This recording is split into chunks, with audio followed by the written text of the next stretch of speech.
Malaga, and Costa del Sol, Spain, Sunbelt living with big flight access. The Malaga province and Costa del Sol are famous for year-round sunshine, beaches, and big city amenities. Malaga city itself is a mid-size Mediterranean port, while towns like Fuengirola, Benalmádena, and Marbella range from bustling suburbs to upscale resorts. Together, they form one of Spain's most international regions. Thanks to Malaga Costa del Sol Airport, 25 million passengers in 2024. With dozens of European routes, 60% of traffic is international, led by the UK and Germany. The area offers big flight access to the UK and elsewhere. Nor is it a remote outpost. Malaga City has a metro and extensive Cercanías commuter rail, C1, linking the airport through Torremolinos and Benalmádena to Fuengirola. However, much of the Costa del Sol is still car-dependent outside these rail corridors. In fact, surveys show 64% of locals drive to work, and nearly 68% say they would use transit if it were practical. In short, while the core city and train-linked towns, Torremolinos, Benalmádena, Fuengirola, are quite walkable, most seaside and inland communities still rely on car or sparse bus service. Safety and security. Spain is generally safe, and the Costa del Sol is no exception beyond minor petty crime. Malaga City had 37,519 reported crimes in 2024, an 8.5% rise from 2023. But this is spread over a city of about 600,000, and mostly involves theft or minor offenses. Touristy areas remain safe with precautions. Pickpockets and scams may appear in crowded spots. By per capita measures, however, Marbella actually topped all Andalusia in 2024. One report citing Interior Ministry data notes Marbella had the highest crime rate per inhabitant in Andalusia last year. One offense per about 0.087 person. Nearby Fuengirola and Torremolinos also ranked high for crime per population, while Benalmádena fared a bit better. By contrast, larger cities like Malaga have more crimes in total, but spread over a much larger population. In everyday terms, Malaga City, like other European mid-sized cities, is considered quite safe. One analysis even ranked it Spain's second safest major city.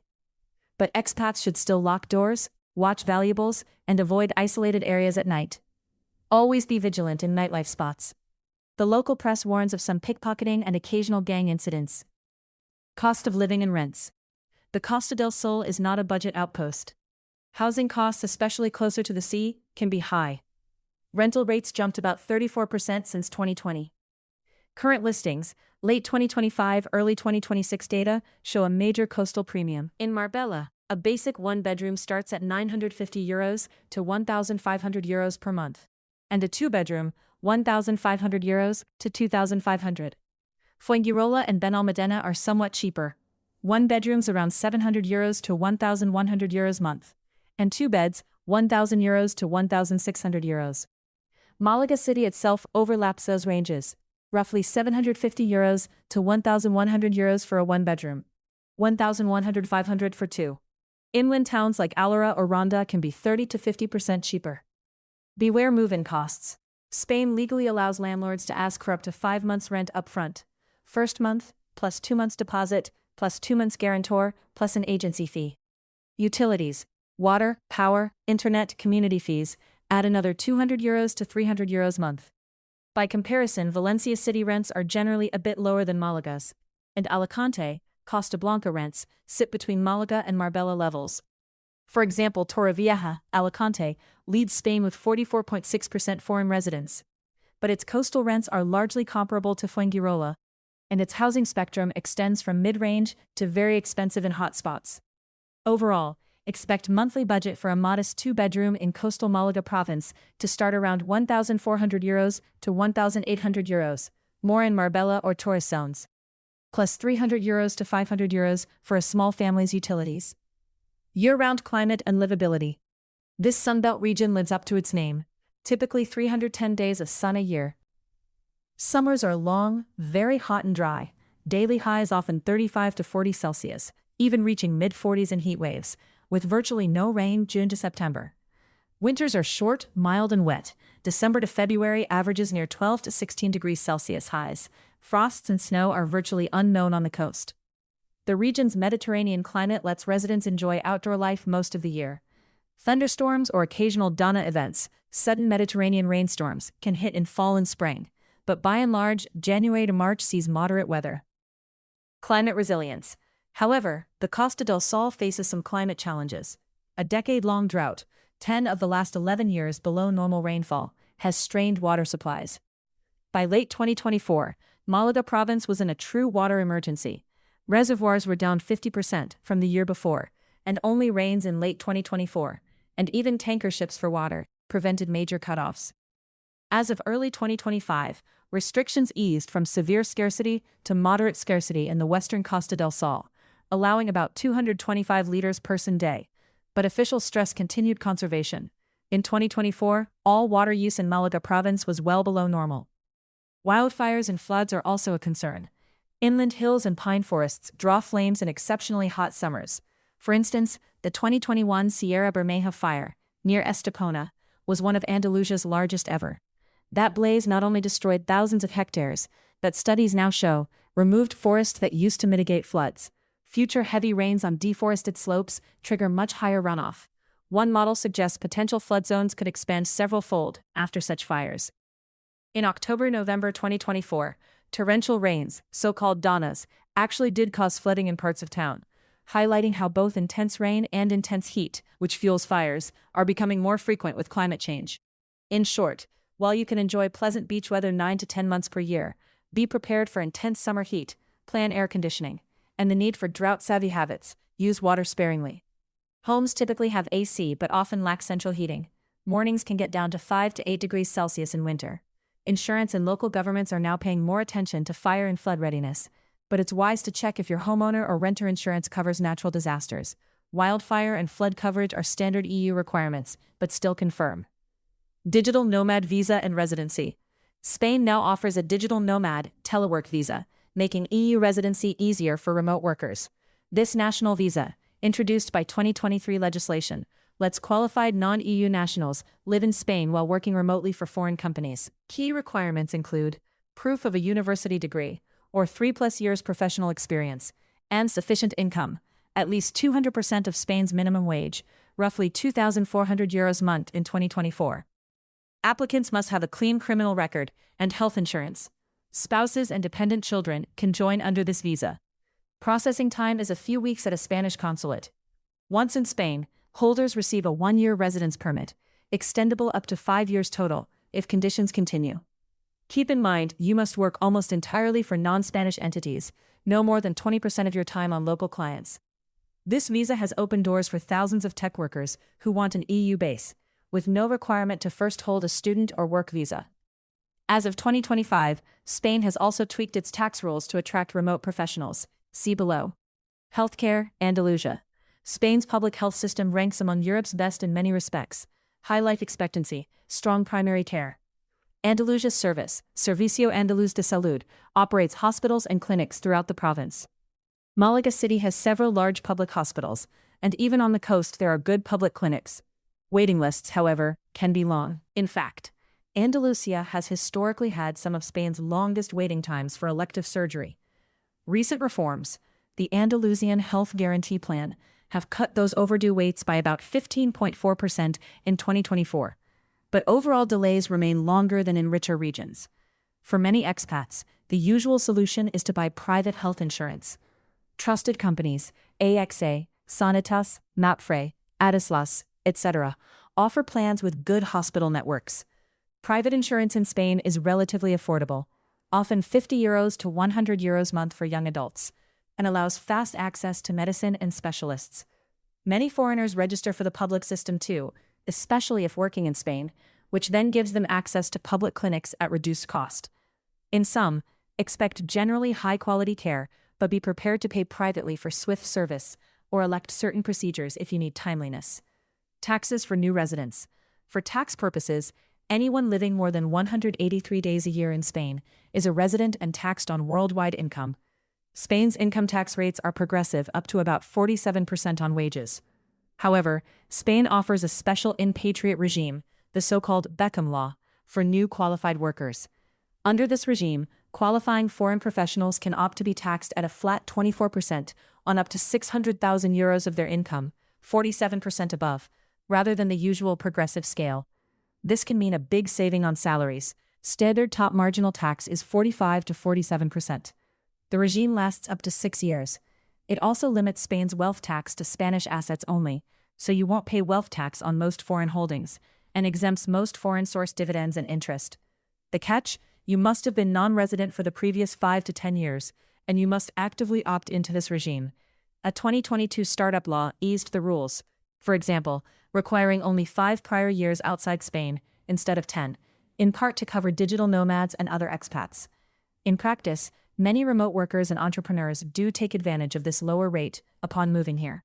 If you don't or can't qualify, Spain still has double tax treaties with most countries, so you can often avoid double taxation on pensions or overseas income. Tax compliance can be complex, so newcomers often hire a fiscal advisor. Infrastructure, transport and access. The region's transport is well developed by Spanish standards. Air. Malaga Airport connects the Costa del Sol globally. It handled nearly 25 million passengers in 2024, making it Spain's third busiest, after Madrid, Barcelona. Besides frequent flights to Europe, it has direct routes to the US, seasonally, and even Latin America and Africa, via main airlines. This huge airport is a boon for travelers and expats alike. A commuter train line, Renfe Cercanía C1, runs from the airport Malaga City west along the coast through Torremolinos, Benalmádena, to Fuengirola. Trains run roughly every 15 to 20 minutes, taking only about 30 to 40 minutes end to end. Malaga City also has a modern 2-line metro, connecting the city center to Cádiz Road suburbs, hospital and university areas. Intercity Renfe, AVE trains Lake Malaga to Madrid in about 2.5 hours, and Seville. Bus. A network of long-distance and regional buses also stitches the region together. Local buses connect urban centers, but are slower and less frequent outside peak hours. There are also Malaga City's metro buses and suburban bus lines, TUSM and CTMAM. Road car. Major highways serve the area. The A7 N340 toll-free highway runs along the Malaga coast and connects east-west Spain. It turns into AP7 toll road near Marbella toward Cádiz and MA20, MA21 around Malaga CBD. Inland, the A45 connects Malaga to Córdoba, Madrid, and the A7 northwards toward Granada. Traffic on the coastal A7 can be very heavy in summer. Many residents simply drive or use long-distance bus. Outside Malaga City, few expats are truly car-free. An English survey notes that living walkable requires being within about 800 meters of a train or bus, and that anywhere requiring navigating motorway crossings on foot quickly becomes impractical. The expat community on the Costa del Sol is one of Europe's largest and most diverse. Malaga province now has about 1.79 million people, with 19% foreign national residents, over 340,000 foreigners. The largest groups are Britons, about 49,300 in the province, followed by Moroccans, Italians, Colombians, and so on. In neighborhoods, foreigner percentages are extremely high. Fuengirola is already 38.5% foreign-born. Marbella municipality, with about 165,000 people, is particularly international, by some accounts including 153 nationality groups and nearly a third foreign residents. Though official census shows about 19% foreigners, almost 5,500 Brits, and many Scandi, German, Dutch residents. Mijas, Estepona, and thereabouts also host large expat enclaves. This means a strong support network. English, Swedish, Norwegian, Russian, and other communities run many cafes, clubs, churches, and associations. You'll find British-style pubs, international schools, and all kinds of worldwide foods on supermarket shelves, even Iceland stores. Costa del Sol life often revolves around the expat scene, especially in high season, when the population swells. By contrast, Valencia City is less international, only about 10 to 12% foreigners, mainly EU, though it has its own cohesive expat neighborhoods and an emerging digital nomad scene. Alicante and the Costa Blanca have similarly heavy foreign presence. Torrevieja, Alicante, is about 45% foreign, and Benidorm Alicante about 31%, mostly Britons and North Europeans. Risks and challenges. Seasonality dominates the local economy. In summer 2025, fully 21% of all workers in Malaga province were in tourism or hospitality, a record high. While this means many job openings in summer, it also means a sharp winter lull. Hotels and restaurants often cut staff or hours from November through March, which can hit service quality and local employment. If you're not in leisure fields, tech, remote work, teaching, etc., finding year-round work outside tourism can be tricky. Long-term rentals often vacate July-September, so owners can do short-term lets, which can depress fall rents. Car dependence. As noted, much of expat living still assumes a car. Outside Malaga's core urban zone and the C1 rail corridor, essentials, groceries, schools, certain hospitals are often driving distance. The A7 Coast Road is fast but congested, and many coastal neighborhoods are built around cars. Surveys find nearly 70% of locals would prefer public transit if available, reflecting frustration. So if you buy outside main hubs, e.g. inland Mijas, Marbella Hills, Estepona outskirts, budget for 1 or 2 cars, plus parking and fuel. Housing pressure. Property in Costa del Sol is under intense pressure. Demand from rich buyers, second home seekers and rental investors has driven prices sharply upward. In 2025, the Malaga area saw many towns with over 15% annual home price gains. Malaga province averages about €2,100 per square meter, used homes, beyond the national average. And iconic zones like Marbella now average over €3,000 per square meter. In fact, Marbella tops Spain when measuring effort rate. Local buying power must be about 76% of household income to afford a median home, compared to a reasonable threshold of 30 to 35%. For reference, Valencia City's effort rate is moderate by comparison, and Alicante Benidorm are high but slightly below Marbella's level. The rental market is similarly tight. Low vacancy and high short-term demand mean rents rarely drop. For newcomers, this means housing is the single biggest cost and challenge. Searching months ahead, especially winter or early spring, helps, and you may compete with foreign investors on any appealing property. Conclusion. Malaga and the Costa del Sol offer a luxurious Sunbelt lifestyle with unparalleled global connections. You get contemporary city amenities, universities, hospitals, theaters in Malaga, and beach town relaxation, plus Spain's friendly culture. Valeria's expat enclaves make adjusting easy for English-speaking newcomers. However, it's not all effortless paradise. The region's climate hazards, drought, wildfire risk, heat, and economically volatile tourism cycle demand caution. The cost of housing and living is high, and life outside major centers often requires a car. Compared to Valencia or the Alicante coast, Costa del Sol can be pricier, especially in summer, and more touristic year-round. But its combination of historic villages, vibrant expat scene, and that big international airport keep it uniquely appealing. In short, research these pros and cons carefully as you plan the move. The region rewards those who love sun, sea, and Spanish culture, but demands respect for its environment and market realities. All links to sources are available in the text version of this article. You can find the full article at movingabroad.life. Thanks for listening. Thanks for listening to Moving Abroad Life. If this episode helped you get closer to your next move, make sure to subscribe so you never miss a new deep dive. For the full written breakdown, comparison data, and relocation resources, open your browser and type movingabroad.life right into your address bar. That's movingabroad.life. 2 words, movingabroad.life. New research drops multiple times a week.